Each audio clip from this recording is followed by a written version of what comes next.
புகழ்பெற்ற மன்னர்களுடைய ஆட்சி காலத்தை பற்றி விடுதலை சிறுத்தைகள் கட்சி தலைவர் திருமாவளவன் பேசிய கருத்து ஆபத்தானது என தமிழக பாஜக முன்னாள் தலைவர் அண்ணாமலை தெரிவிச்சிருக்காரு.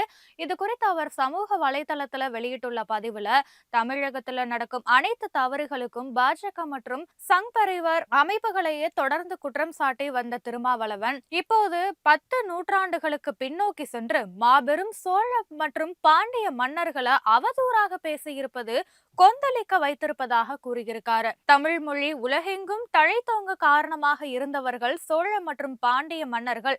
அப்படிப்பட்ட மன்னர்களுடைய ஆட்சி காலத்தை பற்றி திருமாவளவன் தவறாக பேசியுள்ளதா விமர்சித்திருக்காரு. திருமாவளவனுடைய இந்த பேச்சு சோழ மற்றும் பாண்டிய மன்னர்களுடைய மரபுக்கும் பெருமைக்கும் இழைக்கப்பட்ட பெரும் அவமானம்னு குறிப்பிட்டிருக்காரு. ராஜராஜ சோழன் மற்றும் ராஜேந்திர சோழன் ஆகிய பெயர்கள் தமிழ் பெயர்களா என திருமாவளவன் கேள்வி எழுப்பினார். கருணாநிதி, ஸ்டாலின், உதயநிதி போன்ற பெயர்களும் தமிழ் பெயர்களா என்று கேள்வி எழுவதா அண்ணாமலை சுட்டிக்காட்டி இருக்காரு.